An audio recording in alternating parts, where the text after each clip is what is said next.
Un débrief de la soirée du jeudi 3 avril. Ouais, alors, je vous fais un débrief. Et bah déjà, j'étais trop content. Alors, je vous montrerai pas d'image, je n'ai pas filmé. On a pris une photo de groupe tous ensemble que je vous montrerai pas parce que il y a des visages et tout le monde n'a pas forcément envie d'être vu. Et j'ai pas flouté, j'ai pas pris le soin de flouter. J'ai juste dit aux gars qui sont venus s'ils voulaient récupérer la photo, qu'ils m'envoient un mail. Et il y en a un qui m'a demandé. Et je lui ai envoyé toutes les photos que j'avais. Et non, bah, c'était vraiment cool. Voilà, l'endroit était sympa. En plus il faisait beau, c'était vraiment la détente. On était une douzaine peut-être, quelque chose comme ça. Hein. Voilà, à peu près, c'est à peu près ça. J'ai des potes aussi qui sont venus, des potes avec qui on a baroudé, qui sont venus et donc c'était cool de les voir, de mélanger ça avec tout le monde et que les gars aussi puissent rencontrer mes potes. Je trouvais ça cool de pouvoir d'amener ce petit truc en plus qui était pas forcément annoncé. Je leur ai demandé si ça les intéressait de venir et ils ont répondu présent, donc ça c'était vraiment très bien, très cool. Voilà, on n'a rien fait d'exceptionnel, hein. On a discuté entre nous, on a échangé, on s'est découvert, on m'a posé beaucoup de questions, vous vous en doutez bien. Sur YouTube, il y a quand même une sorte de barrière qu'il n'y avait pas lorsqu'on s'est vu, donc moi je réponds à toutes les questions, vous me connaissez. Et il y avait même un mec de mon accompagnement qui était là aussi, qui d'ailleurs, la semaine suivante, parce qu'il avait un rendez-vous qui était prévu avec une fille, et du coup, bah, il a fini chez elle. Voilà, et ça s'est très bien terminé. Donc je suis encore à un taux de 100%, ça fonctionne bien, et ça présage le meilleur pour la suite. Donc ouais, Master, bah tiens, Master était là, d'ailleurs. Il pourra vous en dire plus, puisque la question c'était comment ça s'est passé. Donne ton ressenti, hein. Pour ceux qui vont venir là dans le chat, allez-y les gars, hein, donnez votre ressenti, ce que vous en avez pensé. Voilà, l'idée c'était vraiment d'être en contact direct les uns les autres, de discuter, d'échanger, de voir les problématiques. Il y a certains gars à qui j'ai fait une petite analyse de profil. C'était pas terrible, vous vous en doutez bien, et vous vous en doutez sans doute pas, mais à chaque fois que les profils sont pas bons, les profils d'application de rencontre sont pas bons, la personne est surprise. Ah bon je pensais que c'était pas mal, bah je sais pas, non. T'as pas beaucoup de matchs là, donc...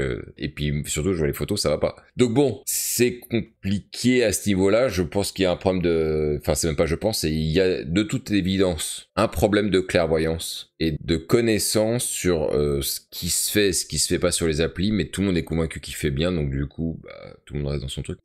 Voilà, c'est comme ça, moi je ne peux rien faire, je ne peux pas faire prendre conscience aux gens que ce qu'ils font est pas bon, et je suis en train de monter une vidéo à ce sujet-là. La question c'est à qui on rejette la faute, c'est le problème. Mais le débat est le même lorsque il est question d'aborder une femme dans la vie de tous les jours. Le débat est le même en fait. Est-ce que les systèmes fonctionnent? Est-ce qu'on en veut aux systèmes? Est-ce qu'on en veut aux femmes? Est-ce qu'on en veut aux applis? Est-ce qu'on en veut aux algos?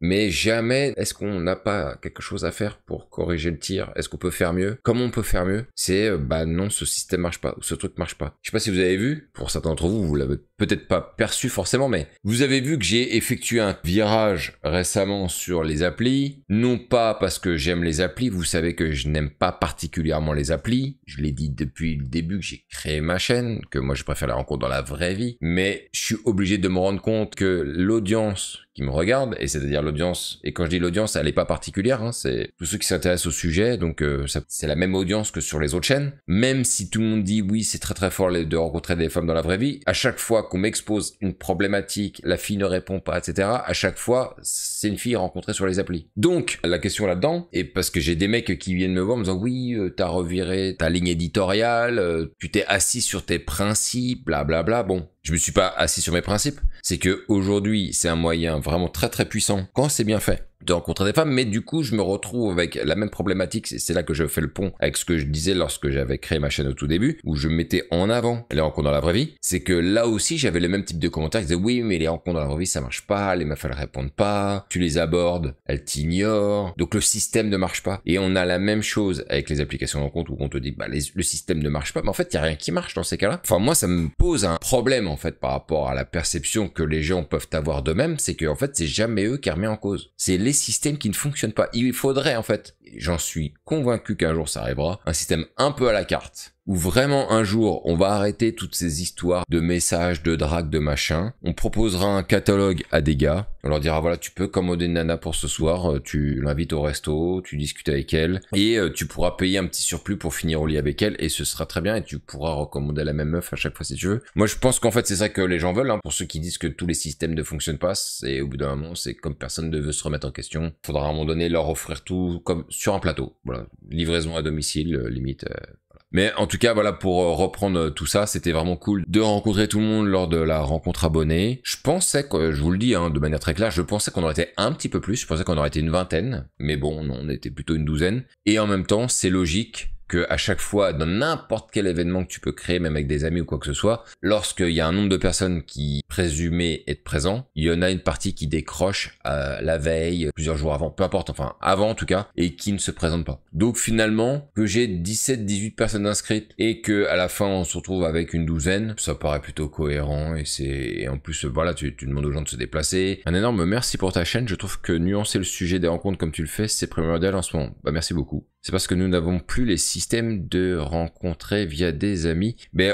ce système, on l'a toujours, mais ça dépend à quel âge. C'est vrai, hein, j'entends plusieurs fois, et c'est réel, c'est que des gens, quand on a une vingtaine d'années, encore 30 ans, on peut encore avoir des amis, faire des rencontres entre amis, c'est possible. Même si moi, en fait, je le dis franchement, à titre personnel, moi, j'ai pas rencontré ce genre de situation. Hein. Parce que moi, mes potes, c'était que des gars à l'époque, et la première nana que j'ai rencontrée, du coup, bah, je l'ai rencontrée en entreprise. Mais moi j'ai jamais fait de rencontres entre amis qui m'ont permis de rencontrer quelqu'un. Donc les rencontres entre amis, on en parle comme étant quelque chose qui se faisait autrefois.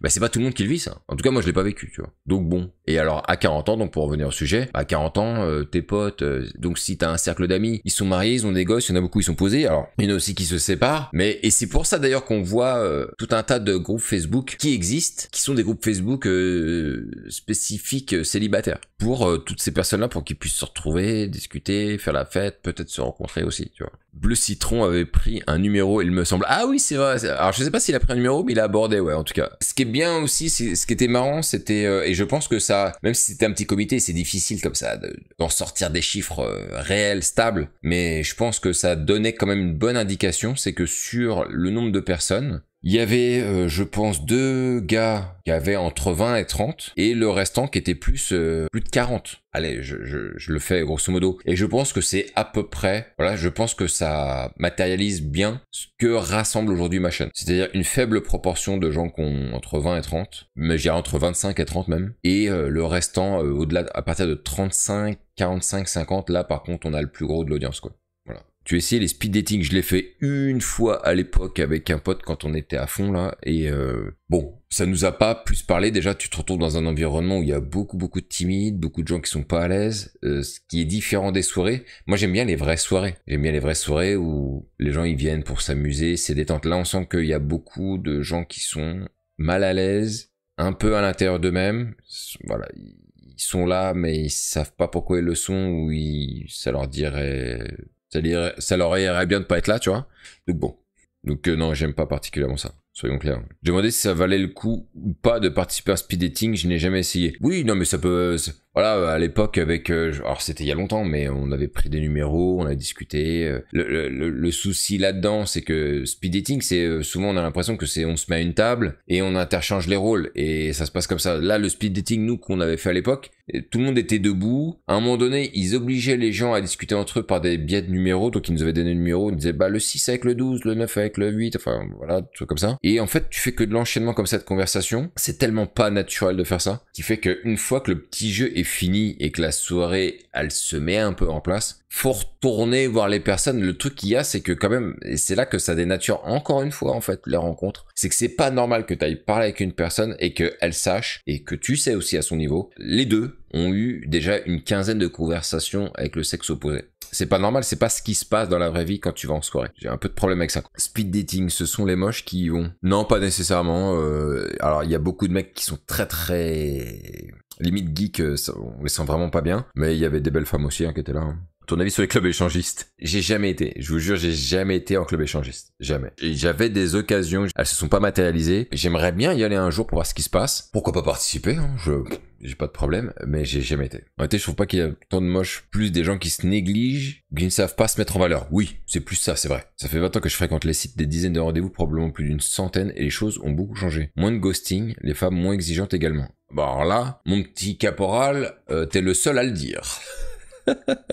Là, t'es le seul à le dire. Et j'ai encore jamais vu ce type de commentaire-là nulle part. Je dis pas que c'est faux ce que tu dis, attention. Hein. J'en sais rien en fait, parce que moi, ça fait pas 20 ans que je suis sur les sites. Mais là, t'es le seul à le dire. J'ai fait des spins où on est assis à une table, puis on tourne. Ouais, mais on ne choisit pas les nanas, où c'était limité à 7 ou 8 nanas. Et il se passe quoi après? Parce que du coup, une fois qu'ils ont tourné une fois ou 2 fois, je sais pas, il se passe quoi après la soirée, elle s'arrête? Ou est-ce que les gens, ils peuvent aller voir ceux à qui ils ont pas parlé? Moi, je pense que ce genre de soirée, faut le faire pour le fun. Faut pas y aller en mode c'est sérieux ce qui se passe. Si tu vas en mode c'est sérieux, voilà, je vais rencontrer des nanas, peut-être ça va être la femme de ma vie. Si tu vas dans ce mode-là, t'es mort dans le film. Faut y aller en mode c'est pas sérieux, on y va pour passer une bonne soirée. Au pire, on trouve personne et on aura eu de bonnes conversations avec des gens intéressants que je connaissais pas. Voilà, faut le prendre comme ça. Si tu le prends pas comme ça, je pense que t'es vraiment mort. La soirée s'arrête, c'était il y a 20 ans. Ah ouais, d'abord. Mais aujourd'hui, je sais même pas s'il y en a tant. Est-ce qu'il y en a des speed dating? Parce que il y a eu une époque, je sais pas si vous vous souvenez, quand le concept du speed dating il arrivait en France, c'était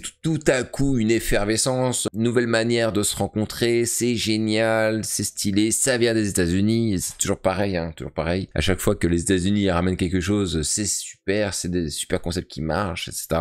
Et puis, comme d'habitude, on en est revenu un peu. C'est difficile d'organiser un événement comme ça. Encore une fois, la difficulté pour ceux qui organisent des speed dating, c'est pas de ramener des mecs, c'est de ramener des nanas. Et c'est difficile. Il faut trouver l'endroit, il faut faire payer l'événement, mine de rien, parce que t'es obligé de mobiliser l'espace d'un endroit que tu vas devoir payer, parce que sinon, enfin, tu vas pas arriver à l'organiser ton truc. Et puis tu vas devoir essayer aussi d'anticiper le nombre de personnes qui peuvent être présentes. Franchement, mais quelle galère. Vraiment quelle galère. Moi, celui que j'avais fait, donc l'entrée elle était payante et ils avaient mobilisé tout un bar ce soir-là, tu vois. Donc là, à ce titre-là, ça me paraît ok, mais sinon... Après, ils savent aussi, les gérants de bar, ça pourrait être un événement gratuit si tu t'engages auprès du bar en disant voilà, je suis désolé, je vais pas pouvoir louer ton espace, mais je vais ramener plein de gens et il faut que ce soit un bar qui habituellement a pas beaucoup de clients. Hein. Donc si tu promets d'avoir plus de clients qu'à l'habitué, dans ces cas-là, le mec peut dire ok, vous faites pas payer l'entrée parce que je sais qu'il va y avoir de la conso. Mais là, c'est quand même galère à organiser. Hein. Les clubs échangistes pour un mec seul, c'est plié. J'ai testé 3 fois, ce sont des filles qu'ils veulent comme toujours. J'espère que l'intérêt pour le sport et la santé des nains, ça continuera à pousser les gens à prendre soin d'eux. Ce serait bénéfique à grande échelle sur de nombreux points. Ouais, ça c'est sûr. J'ai commencé les clubs échangistes à 20 ans avec les pompiers. Je dois être un pervers sexuel. Bah écoute, non. Ah, moi je pense qu'on sous-estime le nombre de personnes qui aiment bien ce genre de pratique. Hein. Moi je pense qu'on sous-estime. On sous-estime aussi les mecs qui aiment bien les trucs style BDSM. Comment ils appellent ça déjà là? Tu sais, t'attaches la nana là, c'est un truc japonais, comment ça s'appelle déjà? Le shibari. Voilà, c'est ça exactement. Le shibari, bravo, merci. Je pense qu'on... l'origami. Ah oui, c'est ça, c'est l'origami, ouais. Mais je pense qu'on sous-estime le nombre de mecs. Les gars, je pense que vous me le direz pas, vous, dans le chat. Mais après, si vous voulez le dire, dites-le. Mais est-ce que vous-même, je sais pas, vous penchez dans ce type de pratique? Voilà, des trucs comme ça qui sortent du lot du sexe standard, un peu... à soit SM, soit, voilà, style shibari, je sais pas, des trucs... À ne pas confondre avec shibani, qui veut dire vieux en arabe. À ne pas confondre, hein, surtout pas. Mais moi, je pense qu'on sous-estime, et les clubs échangistes en font partie. Je pense qu'il y a plus de monde qu'on croit. Je pense, en fait, qu'il y a beaucoup de monde, en fait, hein. Alors, je dis pas que c'est la moitié de la population, je vais pas aller jusque-là, mais c'est pas impossible qu'on puisse considérer qu'il y a entre un quart et un tiers qui sont portés sur ces différents types de sujets. Je classerais ça dans tout ce qui est sexe non standard. Voilà, dans le sexe non standard. Je suis sorti il y a pas longtemps avec une fille qui voulait faire une sortie dans un camp naturiste. Hein, tu vois,